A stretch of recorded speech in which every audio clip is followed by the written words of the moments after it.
What's that sound? It's for amusement only, the EM and Bingo Pinball Podcast. Welcome back to For Amusement Only. This is Nick Baldridge. User brand silence on Pinside recommended that I do a show on my troubleshooting technique when fixing up a new machine. New to me, I should say. So, some people will recommend that you clean every switch in an EM. Only in rare instances is this actually necessary, though, and most times it's fairly detrimental. Now, I say that, for some people that works. And if it works for you, that's great.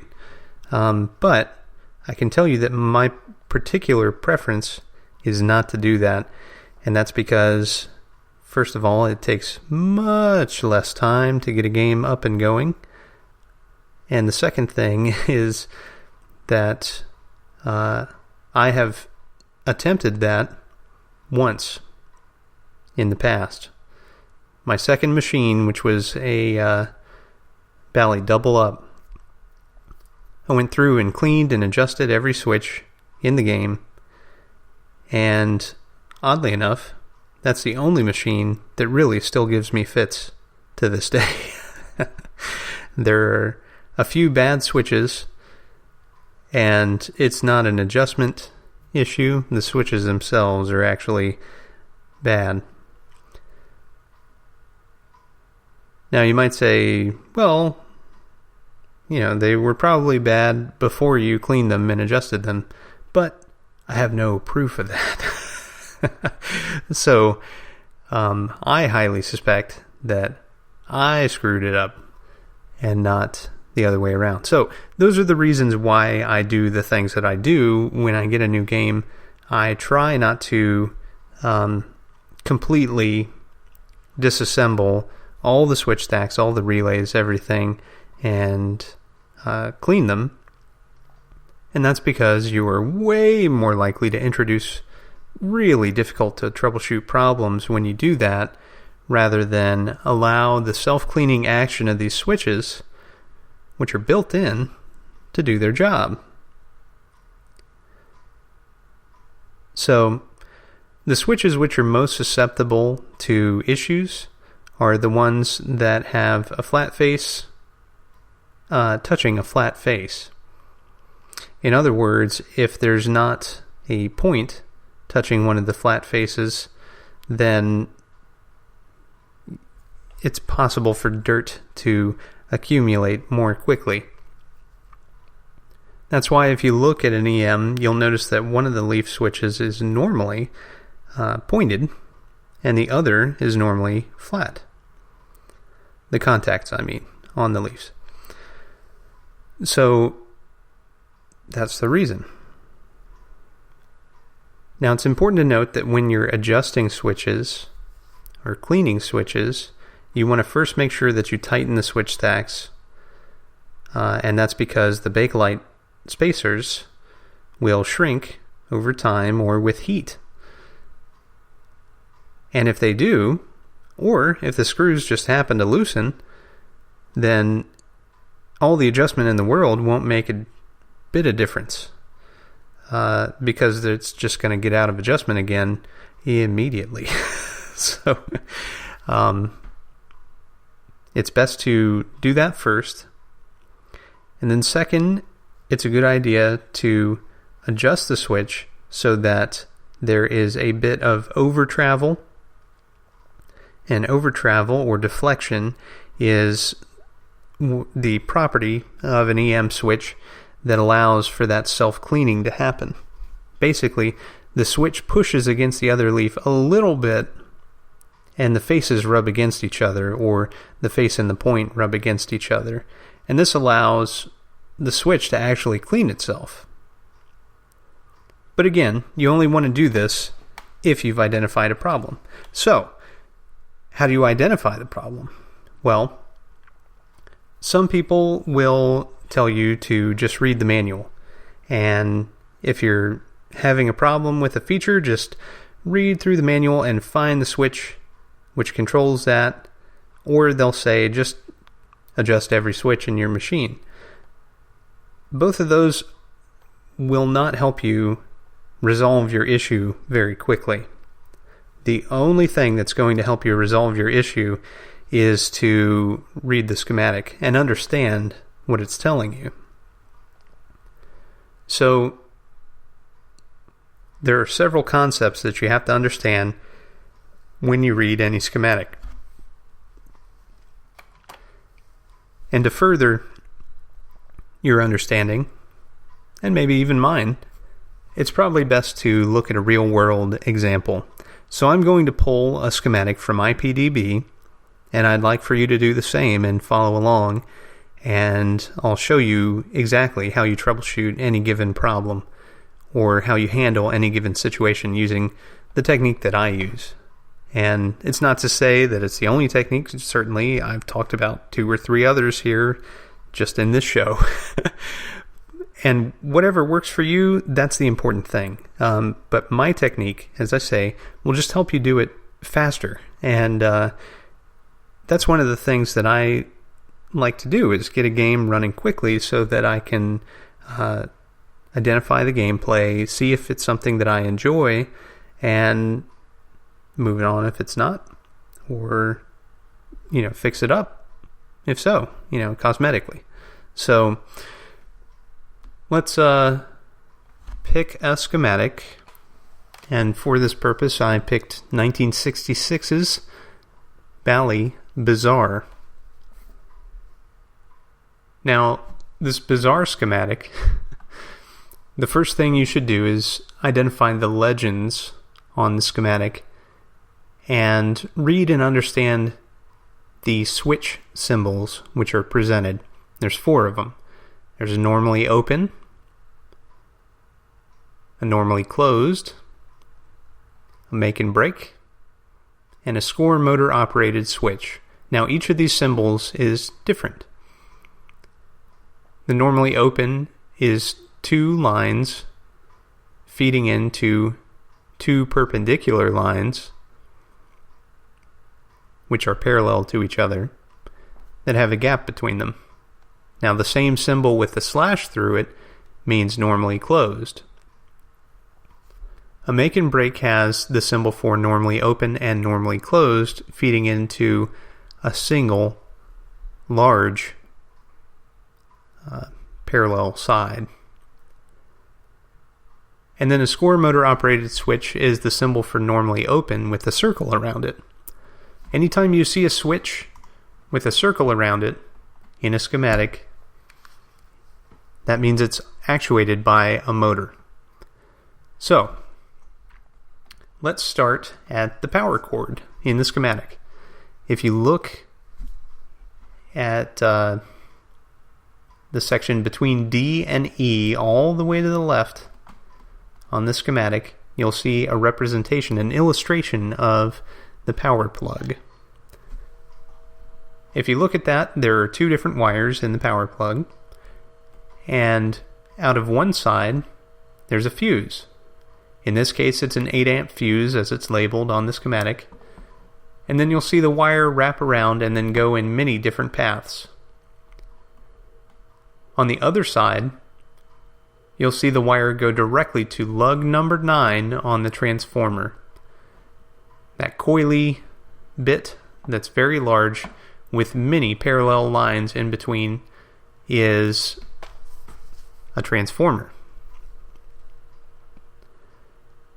So the fused side of the power plug that branched in many different directions, all the switches that are identified here in this portion before the transformer run at 120 volts. Now it's important to note that 120 volts is dangerous, and you need to pay attention to these switches. As I've mentioned before, they're normally plastic coated instead of cloth wrapped to help you identify them in your game. This can be crucial to understand to avoid really dangerous shocks. You really want to make sure that your game is off, and if your game cannot be fully turned off, is unplugged before you start messing with switches, because it's a good way to get hurt, and I certainly don't want anybody to get hurt. So, back to the branching. If we look, we can see that the first junction, there is a normally closed switch labeled coin bounce. The second junction has first coin shoot relay. Third junction has second coin shoot relay. The fourth junction has third coin shoot relay. The fourth has replay relay. The fifth has hold relay. And the sixth has left flipper button. Now, how do you identify the actual switch that we're talking about? Let's look at the replay relay, which is most likely made up of multiple switches. Only one of the switches is identified here in this section of the schematic. The way that you identify it is by wire colors that feed into the back of the switch, or the switch tabs, as they're called. And Bally represents their wire colors with numbers. Now they do this to avoid a situation where you misread a letter and suddenly you're messing with the wrong switch. Now, all wire colors and EMs are fairly simple to understand, be they numerically represented or represented by characters. And in Bally's case, they used a code that was made up of 2 digits. Sometimes there's a dash after the 2 digits followed by another number. The first digit, or primary digit, is the color of the wire itself. The second digit is the color of the tracer. The tracer is just a small stitch that's sewn in at intervals into the cloth wire that's a different color, and it helps you identify that particular wire. So there may be multiple wires that are black, for example, but only some of them have a red tracer. And probably in the relay that you're looking at, only one of them has a red tracer, for example. Now, the third digit in a Bally schematic is the number of times that it's been repeated so far. So that digit is really not incredibly helpful unless you had a situation where you were wiring up a machine from scratch, which you could do with the schematic. That's the power of the schematic. You can piece something together from complete junk if you have the schematic. And of course all the properly colored cloth wire, but that's another story. So, looking at the wire, which comes off of the 8 amp fuse, it's labeled 80-3P. Now, as I mentioned, the 3P you can pretty much ignore, but the 80 is the important part. The 0 indicates that there's no tracer, and so what you need to do is look at the wire color code down at the bottom of the schematic, and you'll see that 8 is black, and so 80 is black with no tracer. And then below that, on the other side of that replay relay switch, you have 70P. Now 70 is orange with no tracer. So on one side it's black, and the other side it's orange. Now, that's all well and good, and you can see if you follow that 70P wire that it junctions up to the transformer. That's great. You can see in BASIC how that's connected. But what I wanted to do was show you how to troubleshoot a particular problem. So let's find a problem here. So this game has zipper flippers. And let's take the example of a problem where the zipper flippers are never closing. They're never jumping together. Well, in this case, what you need to do is identify the coil which may be the problem. And how do you do that? Well, all of the coils are named fairly explicitly on any given schematic.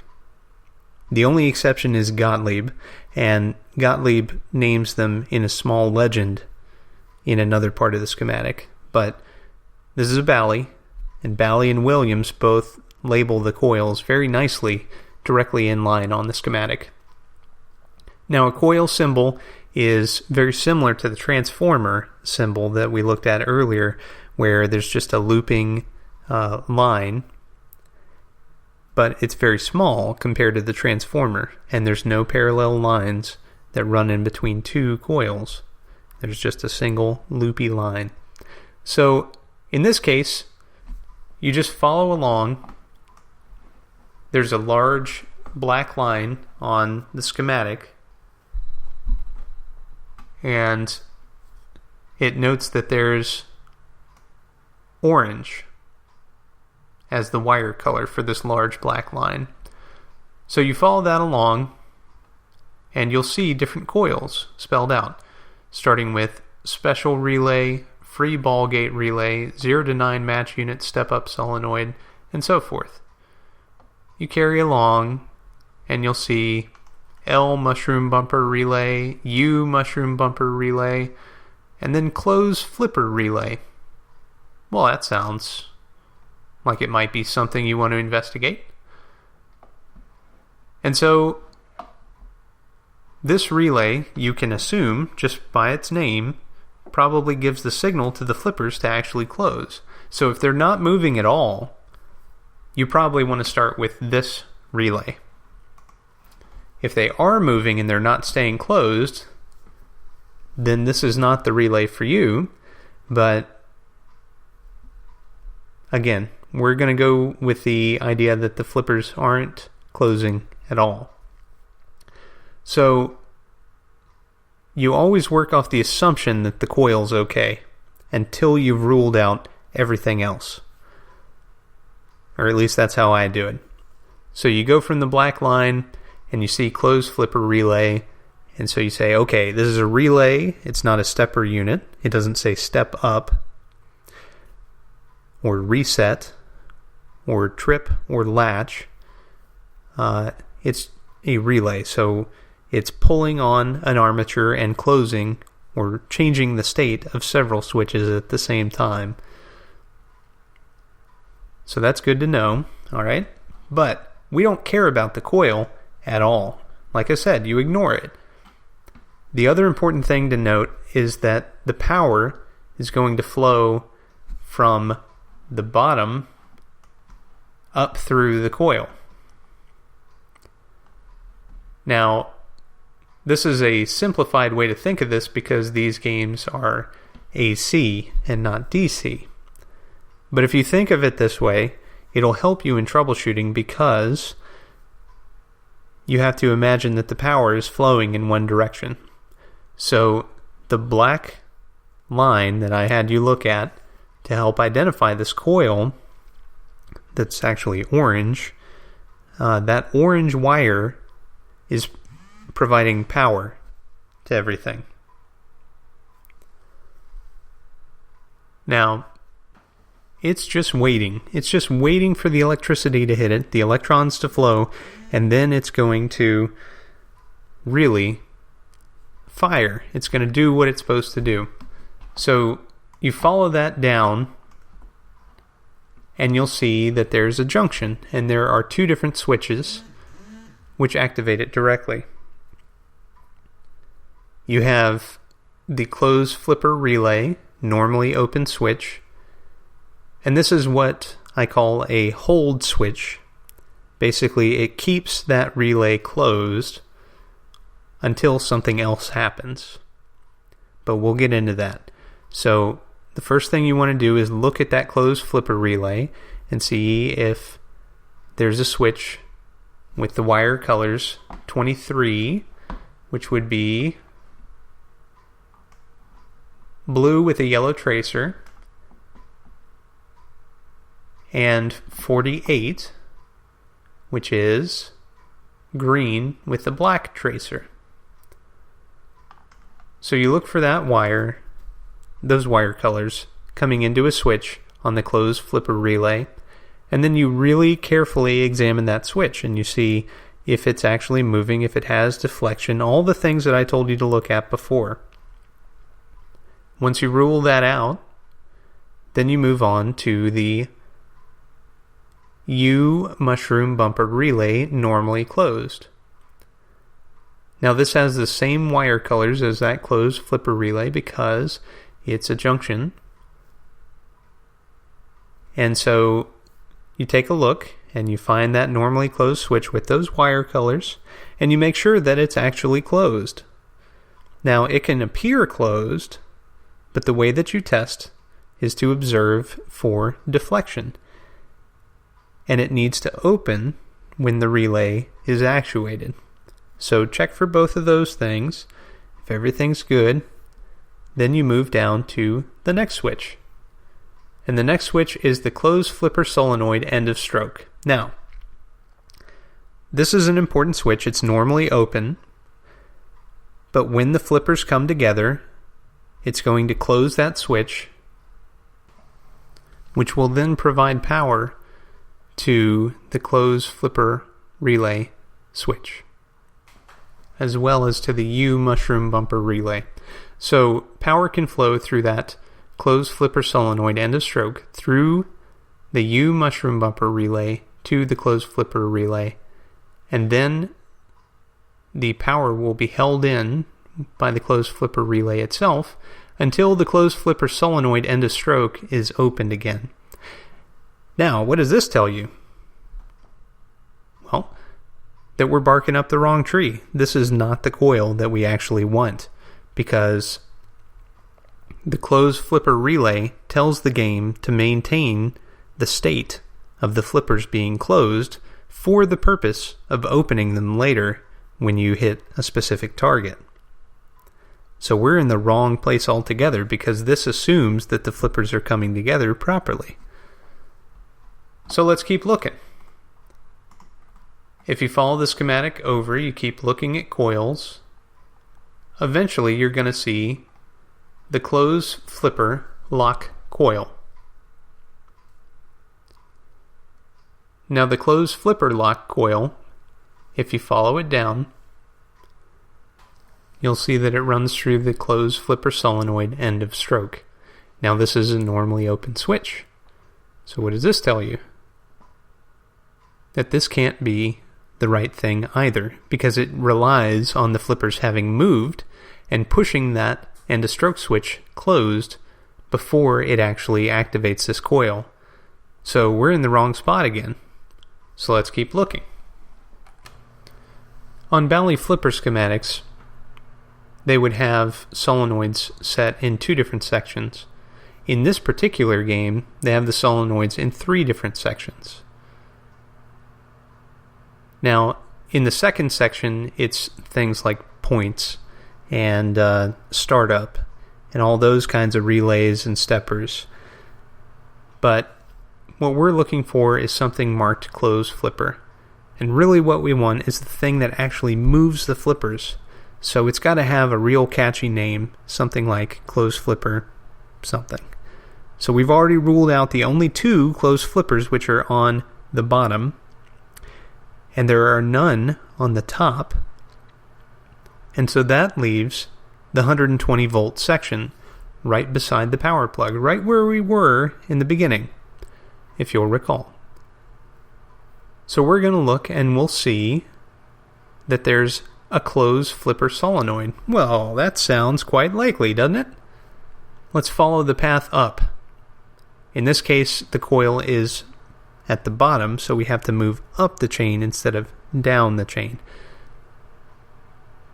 So we move up and we see a 1/2 amp slow blow fuse. Now this fuse protects that coil. it will prevent the coil from burning if it locks on. Now let's see what could cause it to lock on, because it's not actually locking at all.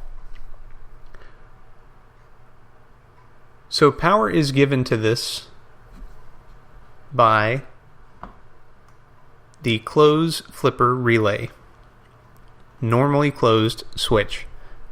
So that relay has one switch, which is normally closed. When the relay is activated, it opens. So you need to examine that relay and ensure that the normally closed switch is in fact normally closed. And on one side it's marked 51, and that is white with a red tracer. Those are usually pretty easy to find. And on the other side it's 31, and that's yellow with a red tracer.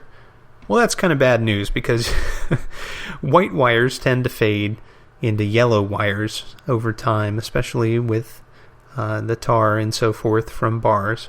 So likely you're going to find two wires which look very similar coming into this. In order to tell that you're looking at the right one, assuming that there are other switches nearby in that relay that have similar wire colors, you take your thumbnail and scratch a little bit at the cloth. This will show you what's truly underneath, and in some instances you can use this technique to find the correct wire color that you're looking for. So you find that switch, ensure that when it is normally closed, there's that bit of over travel, and you activate the relay by hand manually. Redundant there, yes, I know.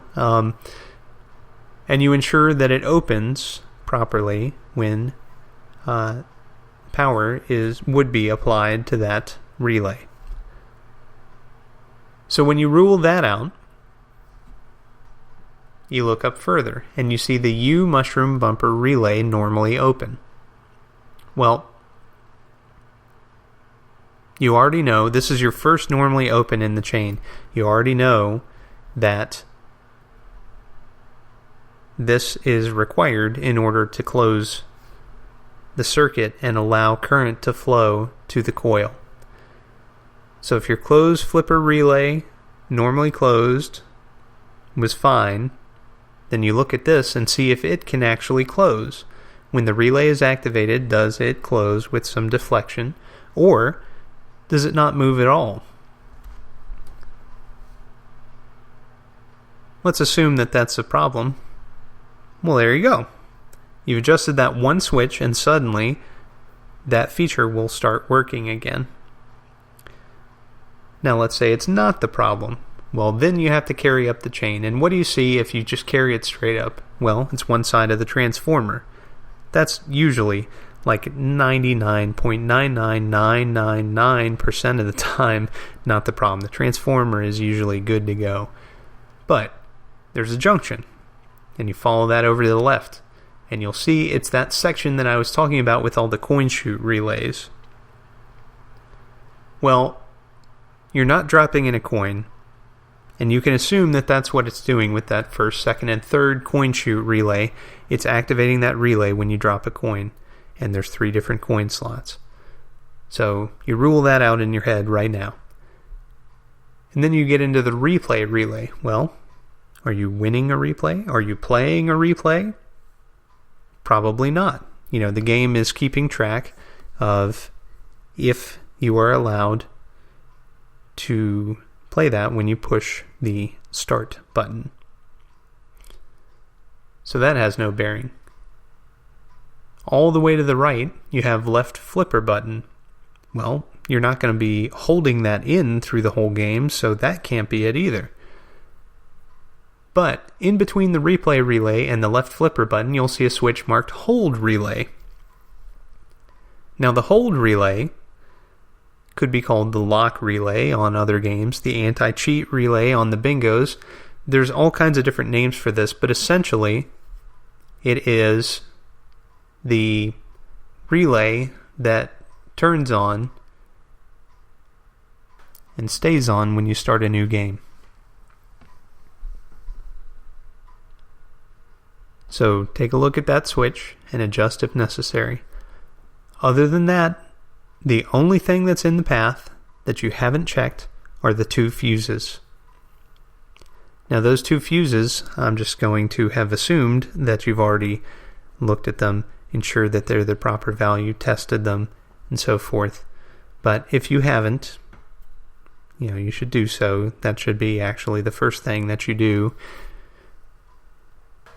But if you've done all that, then what's left? Well, the fuse holders can be bad.